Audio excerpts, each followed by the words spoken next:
परिस्थितियां व्यक्ति के वश में नहीं होती हैं। परिस्थितियों को बदलना व्यक्ति के वश में नहीं होता है, पर खुद को बदलना तो अपने वश में होता है। खुद को हमेशा आनंदित रखना तो अपने वश में है। एक ही बात, एक ही मंत्र और एक ही सूत्र पक्का कर लेना चाहिए, कुछ भी हो जाए आनंद और मौज कम नहीं होनी चाहिए। बस, चाहे कुछ हो।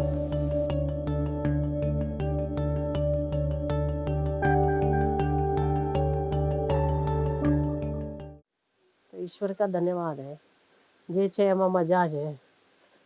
फरियाद करिए ने तो लोचो पड़े है, आनंदित रहिए तो मजा है। ईश्वर का धन्यवाद है, जो है, जैसा है, जितना है, आनंद है।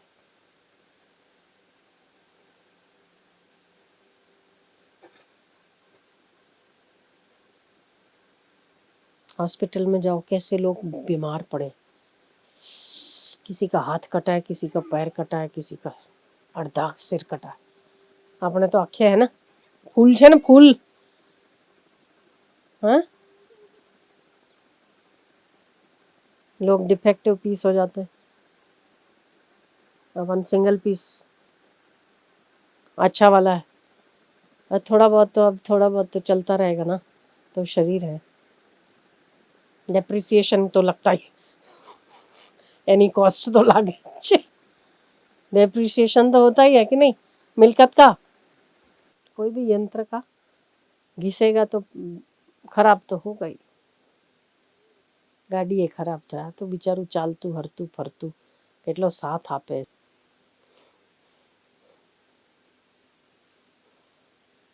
तो कभी कुछ अपने मन की नहीं हो तो चिंता मत करो।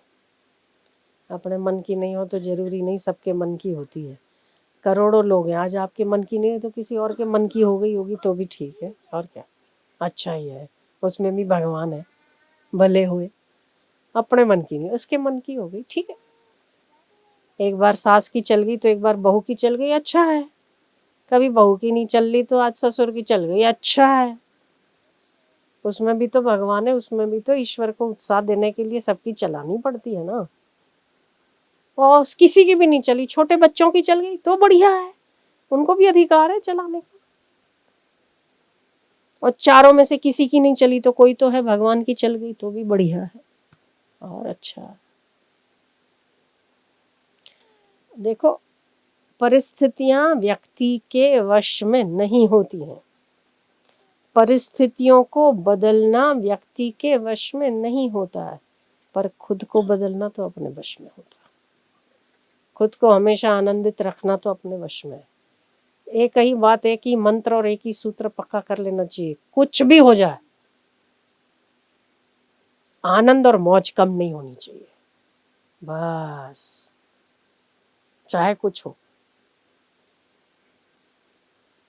बस, फिर तो कुछ नहीं। बोले कोई मर रहा हो तो भी हम मौज में रहे, कैसा लगेगा?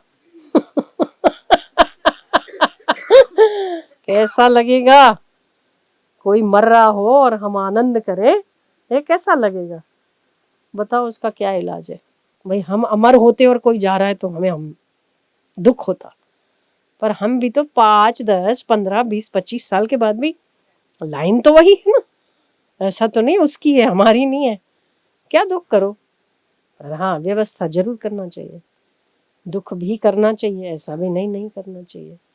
संवेदनशीलता के साथ कर्तव्य जरूर निभाना चाहिए, पर विचलित चित्त नहीं होना चाहिए। चित्त विचलित होके जो हम रोने दे लग जाते हैं ना, मुझे इसमें सुभद्रा की बात बहुत अच्छी याद आती है। और सुभद्रा का बेटा मरा, क्या नाम था उसका? अभिमन्यु को 7 लोगों ने एक साथ मारा। किसी ने भाले से, किसी ने तलवार से, किसी ने गदा से, किसी ने मुष्टि प्रहार से। खूब छलनी किया अभिमन्यु। उसका नाम, जो शक्ल है, पहचानने में नहीं आई। सुभद्रा देखकर बहुत रोई। माँ है, दुख होना बहुत स्वाभाविक है। बहुत जोर जोर से चिल्लाई, अभिमन्यु बेटा, तू मेरी वजह से मरा बेटा, अगर मैं तेरी माँ नहीं होती, तू कहीं और पैदा होता तो मरता नहीं। तू गर्भ में था तो तूने चक्रव्यूह में जाना तो सीखा, पर जब वो भेदन करना सिखा रहे थे तो मैं सो गई अभागन।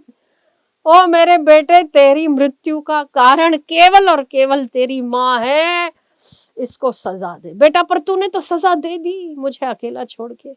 माँ जिंदा है, 50 साल की माँ जिंदा है और बेटा मर गया, इससे बड़ी और सजा माँ के लिए क्या हो सकती है कि माँ को अपने जीते जी बेटे की लाश देखनी पड़े।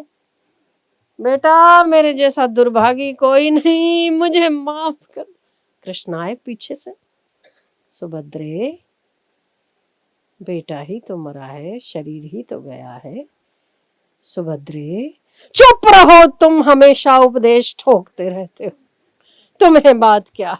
कभी कभी देखो तो गीता बोल देते हो, कभी देखो तो गोपियों को कुछ भी उपदेश दे देते हो। मैं सर्वत्र हूँ, ये हूँ, हमारी आंखें भी तो देखनी चाहिए, सर्वत्र हूँ। अर्जुन को कहते हो कि देखो मेरा विश्व रूप है, अब यहाँ मुझे मत दिखाना अपना विश्व रूप। कृष्ण बड़े परेशान हुए क्योंकि सुभद्रा परेशान हो रही है। कृष्ण फिर गए पीछे, सुभद्रे शरीर मरा है बहना, आत्मा तो अजर है।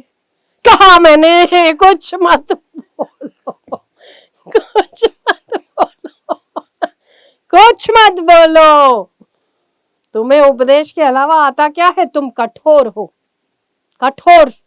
मैं माँ हूं, माँ का हृदय रोता है जब बच्चा उसके सामने लाश बनकर पड़ा हो, तो माँ पर क्या बीतती है तुम्हें क्या पता कृष्ण, क्योंकि तुम्हारे पास हृदय पुरुषों का है, मेरे पास स्त्री का हृदय है। कृष्ण फिर चुप हो गए, क्या ही बोलूं। फिर थोड़ी देर हुई, कृष्ण से रहा गया नहीं। कृष्ण फिर घूम फिर आए, सुभद्रे मेरी बहन हो तुम, याद तो करो। उसको ना पकड़ के ले गई कोने में, क्या है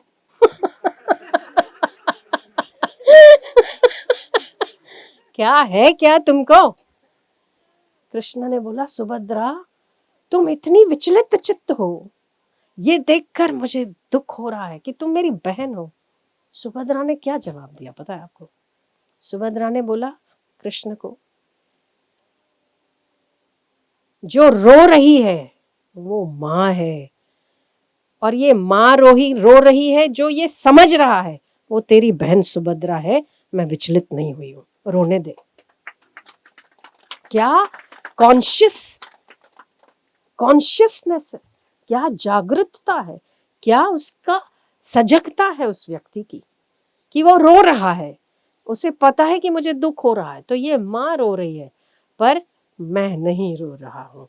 इसको जो जान रहा है वही कृष्ण की बहन है, वही कृष्ण का अंश है, यही कृष्ण का उपदेश। कृष्ण ने बोला, अच्छा ऐसा है, विचलित नहीं हुई है ना, होश के साथ रो रही है, जा जा खूब अच्छी एक्टिंग कर, जा जा अच्छी एक्टिंग अच्छी करके आना। लोग दुनिया क्या कहेगी, क्या कहेगी, बेटा मरा पड़ा है और देखो माँ को कुछ पड़ी नहीं है, खूब पोक मुकी मुकी रड़े, मैं अभागिन, मैं ऐसी मैं वैसी, बेटा मुझे माफ कर, ये वो बाकी के लोग सब उसका भी आनंद ले रही है कि लोग को हम मनावा आवे तो केऊ लागे। एक माँ को मनाने आए तो कैसा लगता है, उसका भी आनंद ले रही है। तो होश के साथ है ना, सजागता के साथ है, वो व्यक्ति विचलित कैसे हो सकता है? सजागता के साथ युद्ध किया हुआ भी दोष नहीं है, सजागता के साथ इच्छा विषय और विकारों का उपभोग किया हुआ व्यक्ति भी यज्ञ करता है, और बेहोशी के साथ किया हुआ यज्ञ कर्म भी दोष देने वाला होता है। होश के साथ जो भी कुछ किया जाए, होश के साथ किया जाए, कर्तव्य समझकर उसे पूरा किया जाए, विचलितता के साथ। यही कृष्ण का संदेश और यही उपदेश है। रड़ो तोय मारू बेटू એવું પોક મૂકીને રડો તો નાટક કરવા વાળો હલી જાય કે हो કેટલું રડે। कृष्ण ने बोला अच्छा मतलब संभली हुई है ना तू? बोले हाँ और नहीं तो क्या। बोले जा जा बहुत अच्छे से रोना। अच्छे से रोना। बस मैं तो तुम्हें याद दिलाने आया था कि जो मरा है वो शरीर नहीं है। बोले समझ रही हूँ मैं, समझ रही हूँ, इस शरीर से पैदा हुआ मैल ही तो है, आकार ले लिया तो बेटा है, वरना तो इस बेटों के साथ ऐसे कितने सारे और बह गए ना नाली में जिन्होंने आकार नहीं लिया। शरीर का मैल ही तो है, वीर्य और रज क्या मैल ही तो है। ये बुद्धि आज, ये बुद्धि आई तो काय का दुख।